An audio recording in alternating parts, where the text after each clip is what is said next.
Good morning students, कैसे हैं आप सब। होप सो कि आप सभी ठीक होंगे। अब देखिए हमारा चैप्टर नंबर 5 कंप्लीट हो गया था, मेथड्स ऑफ वेज पेमेंट का, है ना। उसके बाद देखिए हमने नेक्स्ट चैप्टर स्टार्ट करना है, कॉन्सेप्ट्स ऑफ वेजेस, कि जो वेजेस हैं उसको लेकर क्या धारणाएं हैं, क्या कॉन्सेप्ट्स हैं। तो सिंपल सी छोटी सी टर्मिनोलॉजी आपको दी हुई है इसके अंदर, जिससे आप अवेयर ही हैं, सिंपल से ही है ना। फिर भी आप देखिए एक बारी। सबसे first one is what is wages. Wages होती क्या है? तो वेजेस क्या है? Wages is remuneration paid to employees, है ना, related to production and maintenance of blue collar employees. तो जो वेजेस है वो एम्प्लॉयज़ को जो अमाउंट दिया जाता है, जो रेमुनरेशन दी जाता है, जिसका कंसर्न किसके साथ है? प्रोडक्शन के साथ, और जिनको हम ब्लू कॉलर एम्प्लॉयज़ भी कहते हैं, उसको कहा जाता है wages. Second term is what is salary. Salary to remuneration paid to employees, professional, administrative and clerical employees employed on weekly, monthly और एनुअल बेसिस। कि जो ऑफिस में जो काम करते हैं, चाहे एम्प्लॉयज़ हैं, प्रोफेशनल लेवल के हैं, एडमिनिस्ट्रेटिव या क्लरिकल एम्प्लॉयज़ हैं, उनको जो रेमुनरेशन दिया जाता है उसको हम क्या कहते हैं? Salary. Third one is what is wage rate. Wage rate क्या है? कि wage rate is the amount of remuneration for a sum of मतलब जो भी काम किया जाता है उसके लिए, excluding incentive of overtime pay. कि ओवर टाइम पे इसके अंदर नहीं आता, लेकिन मजदूरी के लिए, चाहे वो टाइम के बेस पर दी जाए या काम के अकॉर्डिंग दी जाए, जो रेट है जिसके हिसाब से उनको पेमेंट की जाती है, उसको क्या कहा जाता है? Wage rate. उसके बाद देखिए नेक्स्ट है मनी और nominal wages. It is the ways paid और रिसीव्ड इन मॉनेटरी टर्म। इसको हम कहते हैं मनी वेजेस या नॉमिनल वेजेस, कि जो कैश में या तो आप पे कर रहे हैं या जो रिसीव हो रही है। और एक होती है रियल वेजेस। रियल वेजेस वो होती है कि आप गुड्स की फॉर्म में या सर्विसेज की फॉर्म में जितना अमाउंट या जितनी क्वांटिटी आप गुड्स की परचेज़ कर सकते हैं, उसको हम कहते हैं रियल वेजेस। तो जो रियल वेजेस है वो कैश वेजेस से कम भी हो सकती है और ज़्यादा भी। तो ये देखिए इसका जो फार्मूला है वो क्या है? Monetary wages divided by price index into 100। कि आपका जो प्राइस इंडेक्स चल रहा है उसके अकॉर्डिंग, जैसे आपके सपोज़ 100 रुपीज़ वेजेस है या सैलरी है, तो आप 100 रुपीज़ में कितने यूनिट्स परचेज़ कर सकते हैं, उसको हम क्या कहते हैं? Real wages. तो इसको इसी तरीके से निकाला जाता है। मॉनेटरी वेजेस आपकी कितनी है, प्राइस इंडेक्स इस टाइम क्या चल रहा है, इनटू 100, तो ये आपकी कहलाती है रियल वेजेस। उसके बाद देखिए फ्रिंज बेनिफिट, कि आपको वेजेस और सैलरी के अलावा जो अदर फैसिलिटीज़ दी जा रही हैं, जिसके बदले में आपसे कुछ चार्ज नहीं किया जा रहा, तो उसको हम कहते हैं फ्रिंज बेनिफिट। जैसे आपको सपोज़ स्कूल की फैसिलिटी प्रोवाइड कर दी, कि आपके जो एम्प्लॉय के जो बच्चे हैं वो उस स्कूल में पढ़ सकते हैं, या हॉस्पिटल की कोई सर्विसेज प्रोवाइड की, या सर्वेंट प्रोवाइड कर दिया। तो इस तरह के जो बेनिफिट हैं, जिनके लिए एम्प्लॉय को अपनी सैलरी में से कुछ भी डिडक्ट नहीं होता और कुछ पे भी नहीं करना पड़ता, इस तरह के बेनिफिट कहलाते हैं फ्रिंज बेनिफिट। तो आई थिंक क्लियर हो गया होगा।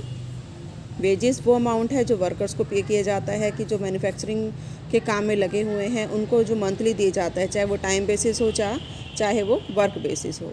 सैलरी वो अमाउंट है जो जनरली जो क्लरिकल स्टाफ है या जो एडमिनिस्ट्रेटिव स्टाफ है या जो प्रोफेशनल स्टाफ है, उनको जो रेमुनरेशन दिया जाता है वो सैलरी कहलाता है।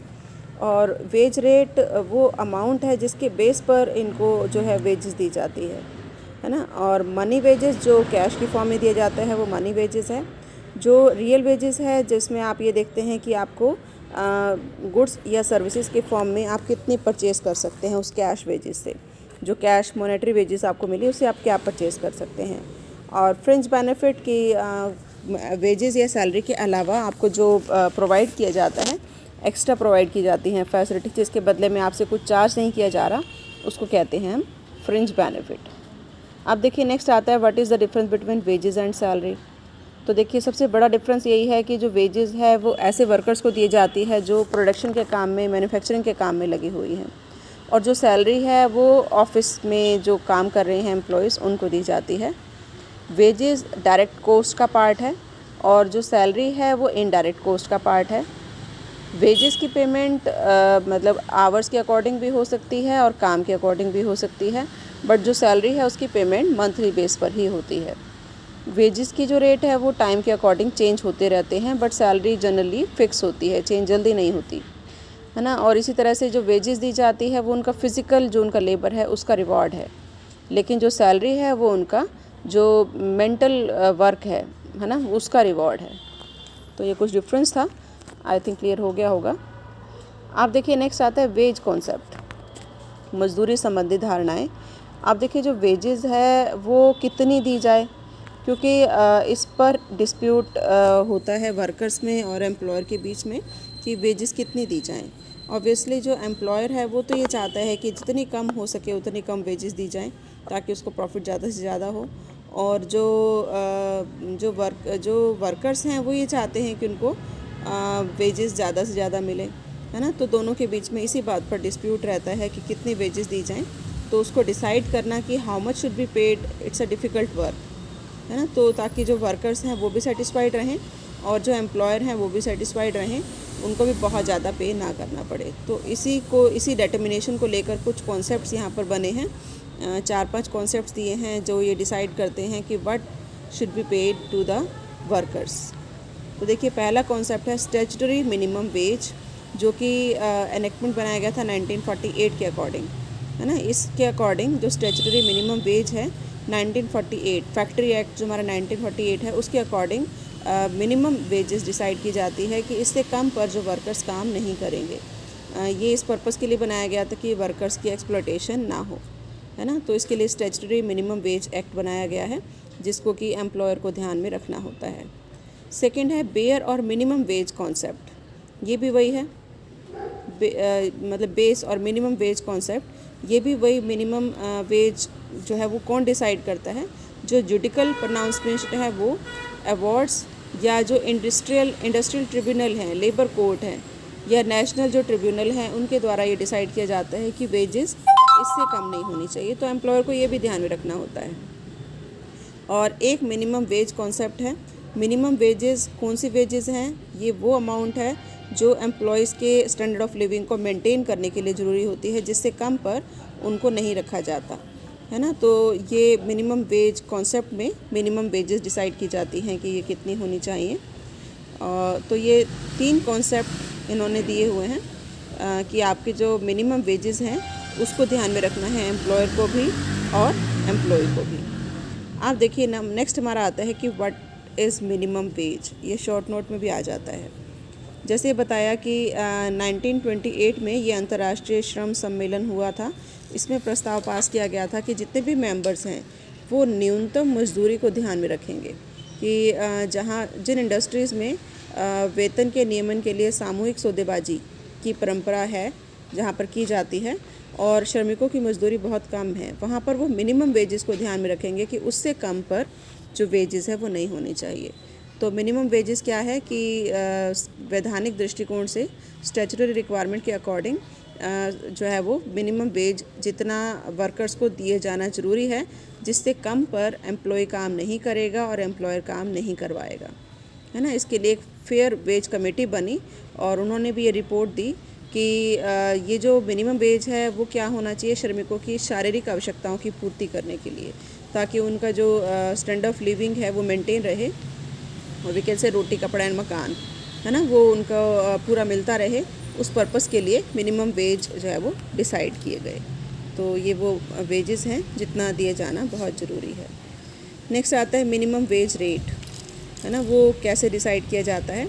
सबसे पहला वो टाइम के अकॉर्डिंग भी हो सकता है कि अगर वर्कर टाइम के अकॉर्डिंग काम कर रहे हैं तो मिनिमम वेज पर आवर बता दिया जाएगा। फिर काम के अकॉर्डिंग भी हो सकता है कि पर यूनिट उनका कितना होना चाहिए, है ना। और एक गारंटी रेट भी हो सकती है कि अगर उन्होंने 8 घंटे काम किया और एक भी यूनिट का प्रोडक्शन नहीं हुआ तो इट डजेंट मीन कि उनको 1 रुपया भी नहीं मिलेगा, है ना। तो अगर वो काम के अकॉर्डिंग काम कर रहे हैं तो उनको जो है वो कुछ टाइम के अकॉर्डिंग वेजेस मिनिमम उनको दी जाएगी। और एक होता है ओवर टाइम रेट कि वर्कर्स अगर एक्स्ट्रा काम कर रहे हैं, जितना टाइम उनको जो है वो अलॉटेड है उससे ज़्यादा अगर वो काम कर रहे हैं तो उसका वेज रेट क्या होगा। एंड डिफरेंट वेज रेट कि ये वो मिनिमम वेज रेट है जिसमें जैसे जो एज लोग हैं या जो बच्चे हैं, जो नवसिखिए हैं, है ना, जो अप्रेंटिस हैं, उनके लिए अलग अलग वेज रेट डिसाइड किए जाते हैं। तो ये कुछ थे कि वेज रेट।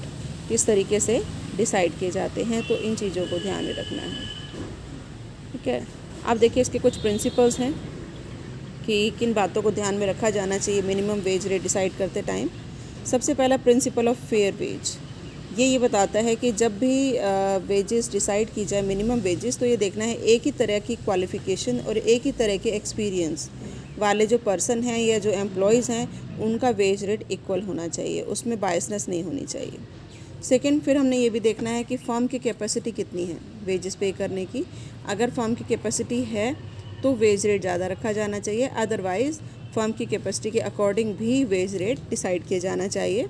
क्योंकि अगर फर्म से या जो भी कंपनी है उससे अगर वेज रेट ज़्यादा लिया जाएगा और उसकी कैपेसिटी नहीं है तो वो लॉस में चली जाएगी, है ना, फिर उसको बंद करना पड़ेगा, जिससे कि इकनॉमी को बहुत नुकसान भी होगा।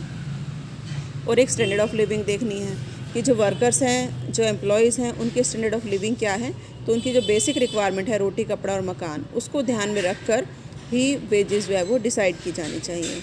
और हर एरिया के अकॉर्डिंग, मतलब एक ही तरह का जो एम्प्लॉय है अगर वो अलग अलग एरिया में काम कर रहे हैं तो उनके वेज रेट अलग अलग हो सकते हैं। तो ये कुछ बातें हैं जिनको कि ध्यान में रखा जाना चाहिए।